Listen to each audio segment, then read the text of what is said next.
Lincoln, how's early things going, and how's everything going with, you got a big weekend coming up, scrimmage early next week, so where's your team at this point? Yeah, we're I would say steadily improving. We've been able to stay very healthy, a lot of reps, keeping a lot of guys on the field.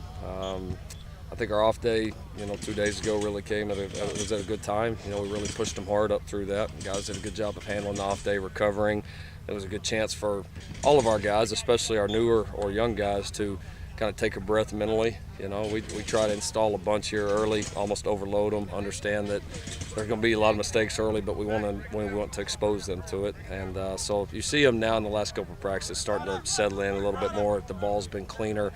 They're starting to, really get in, practice kind of shape. So I'd say the quality's going up every day. With the pads on, and have you had physical practices? Very. Yeah, we've had to try to pull them off a little bit, which that's always what you want. So they were ready for them to be on. They hate the first 2 days in no pads as much as all of us do, but they've responded well. Been very physical, but like I said, we've been able to stay healthy too.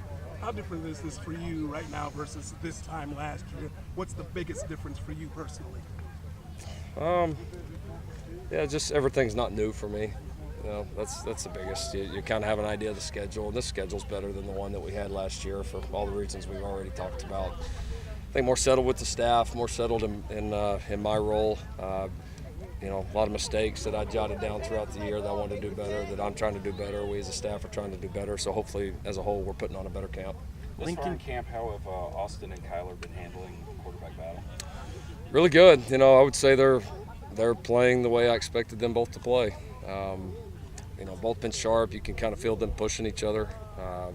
It seems like one guy will kind of make a play or have a good period or this or that, and then the other guy responds. There hasn't been any major separation by any stretch. It's been quality play by both those guys. They're both quite a bit better than they were in the spring right now. But yeah, they just kind of seem to keep one-upping each other, which is how it should be. So you like that they're competing at a high level, but they're also not trying to do too much. And I would say the last couple of days have two of their best practices. Lincoln, at that position, mistakes will be made. How important is it to push through those mistakes and not try to play to make plays, but not avoid mistakes? Yeah, that's the fine line of playing that position. If you play it passive, you can't play it well, and if you play it too aggressive, you can't play it well. It's just it's a delicate balance, and you gotta. And I think more for those guys, they know the aggressiveness that we want to have offensively. It's finding times that it's appropriate, finding times that it makes sense, whether within a look we're seeing defensively, a call we have offensively. A lot of times the situation of the game, will dictate that. So they got to be able to process that. That's got to become natural for those guys. And so we're trying to put them in as many situations as we can right now and get that simulated. How much more does a scrimmage mean in your eyes than a regular practice? No more other than we tackle, more in the scrimmages. So you get a better chance to evaluate, defenders getting people on the ground. You get a better chance to evaluate ball carriers finishing runs. You get a better chance to evaluate ball security, creating turnovers, especially fumbles with that. And I do think, too, you get an idea of how guys are going to handle the overall situations when special teams mixed in, when coaches aren't there helping you on the field, when you're changing personnel groupings from the side. So you kind of get an idea of, are they just going to handle the overall scope of playing in a game versus a practice. Lincoln, could you tell us about the thinking behind the protective helmets, kind of where that came from and how that benefits your team? Yeah, as you guys know, Scott Anderson and Brock Schnabel, our entire medical crew has been at the forefront of concussion research. I mean, darn near every kind of research we look at, has their name cited at the bottom, so it's been a big deal.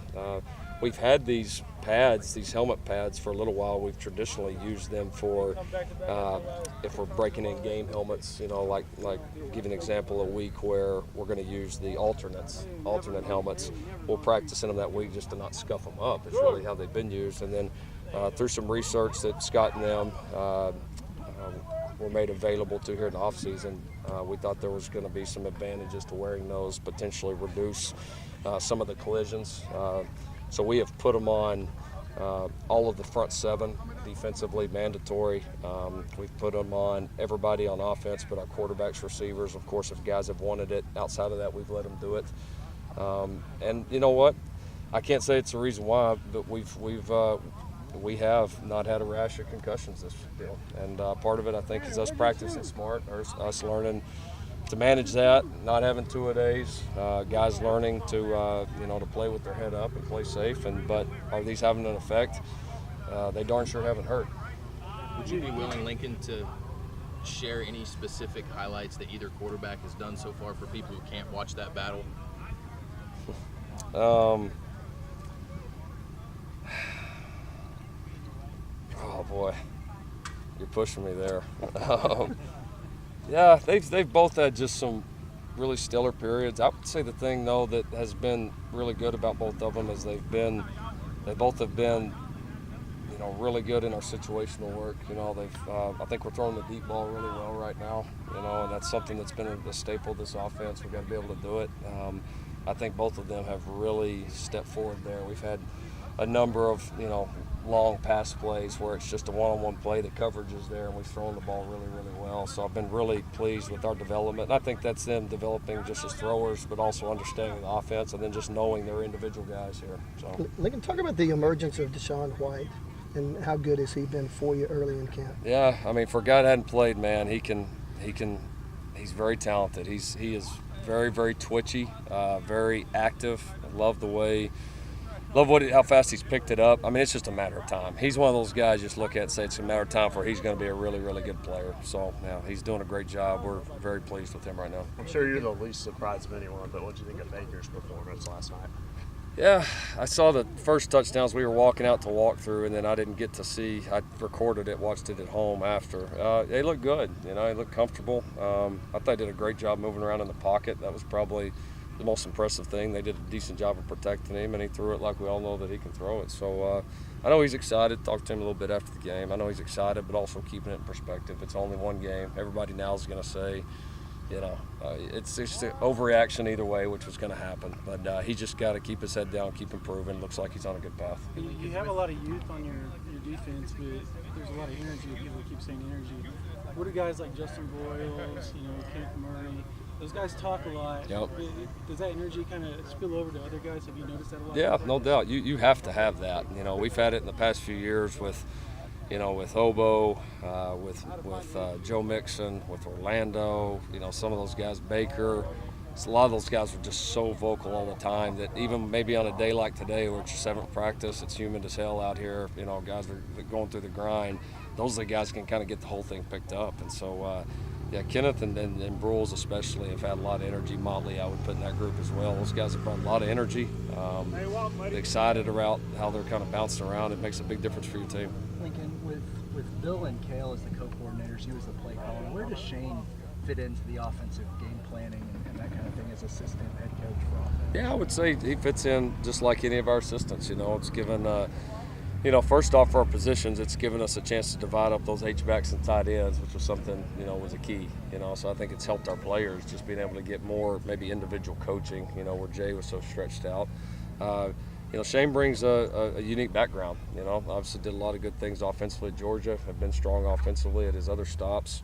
So somebody that, can constantly get new ideas from, a guy to run ideas by. He's been very helpful as far as having been a number of places and talking to them about the way they practice or do certain things, not just from an offensive standpoint, but more, team-oriented. So a guy that's, been assistant head coach, been recruiting coordinator, been a special teams coordinator, he's worn a lot of hats. So he brings great experience, he brings great energy. He's been outstanding so far. Coached corners and linebackers too in his Exactly. class. Is that pretty rare? No, it is. Yeah, that's one of the things I loved about him, and as far as hiring him was his versatility as a coach, and I think that's definitely aided us so far. Lincoln, have you talked in the last 10 days or so since the Ohio State scandal broke? What have you said, if anything, to your staff in the wake of all that? Yeah, no, it was a good chance. It's something our school, our university, with our Title IX department, our administration, they do a good job of educating us on that. It's something that we have talked about beforehand. It wasn't anything new, but it was a good chance just to remind guys, whether it's you, whether it's one of your family members, anybody involved in anything, that we've got to report it. We're mandatory reporters. There's no secrets in this world anymore, and we've got to be honest with each other. We've got to communicate, and that there's obviously no room for any of that on our staff by you or one of your family members. That happens here. They won't work here. And so they know that we have good people, but it definitely is a good chance to remind them, because it's, it's obviously a thing, something like that. It doesn't affect just you. It affects so many people. Can you kind of talk about your return game and who you're kind of looking at to return punts? I know CJ last year. Is he kind of a guy you look to do it again this year, or you have some other guys you're we're going to look at some guys. We thought we were, decent at times on that, but feel like we need to take some steps. Some of that will be CD being a year older, but we're going to look at, we're going to look at Rodney Anderson. We're going to look at Marquise. We're going to look at Jalen Robinson back there. As far as kickoff right now, looking at Marcel Sutton. Thought he did some good things for us last year. I like Rodney there as well. Michael Jones. So we've got TJ Pledger's another guy we're looking at right there. So we're kind of into the early stages of it. We've been working a lot of individual work with special teams, but as we get into group work, that's been a big point of emphasis for us, is improving both of our return games. Lincoln, Caleb Kelly had told us on Tuesday, that at that point that Kenneth Murray kind of had the biggest hit of camp so far. I'm just curious what kind of jump you're seeing from him, and how important those two positions are for your defense overall, the middle linebacker. Yeah, first thing is he's healthy. It's healthy as he's been in a while. That, almost what it ended up being, almost 8 months off of contact, made a big difference. And so he's healthy. He's able to practice right now. You see the physicality. You see just a more confident player. And when you're more confident, you're going to settle in, play faster, play more physical. So he's definitely doing that. And then I think, too, it's helped him, just the emergence of Deshaun White, the emergence of Curtis Bolton, I think, is doing a lot of nice things for us. Of course, Caleb. So we're seeing a lot of different things right now, or a lot of different guys play well. So there's, even though a guy like Kenneth played a bunch, a guy like Caleb played a bunch, their spots are by no means set. It's a good competition in there right now. We've got those 4 guys in there. They're doing well. We are experimenting a little bit right now with John Michael Terry as an outside backer.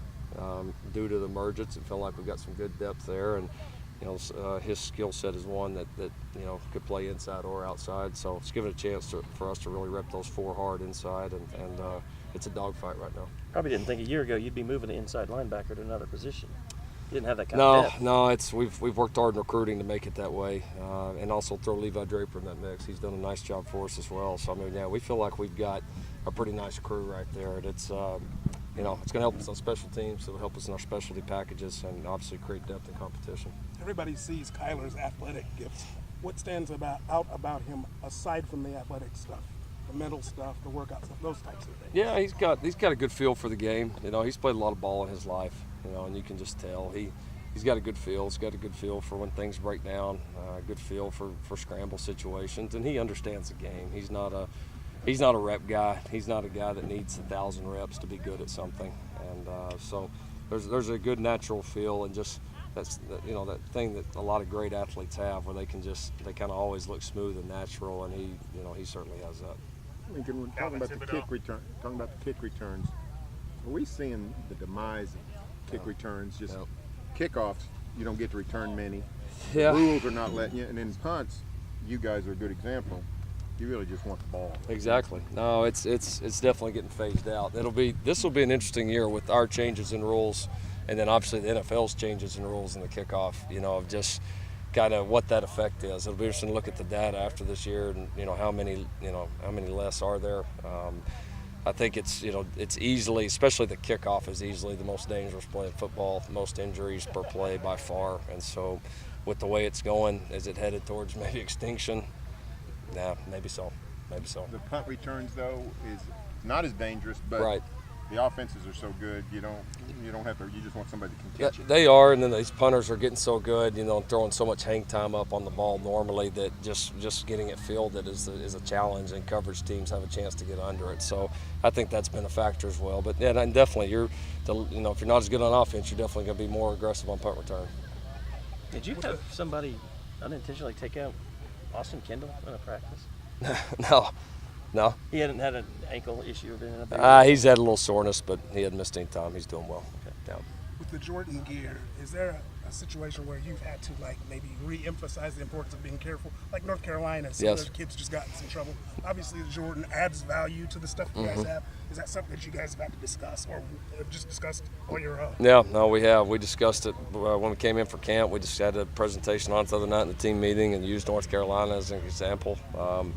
No doubt, that stuff's high demand. It's worth a lot of money, and our guys have got to be smart and understand how severe the penalties are for it. Thanks, Nick. All right.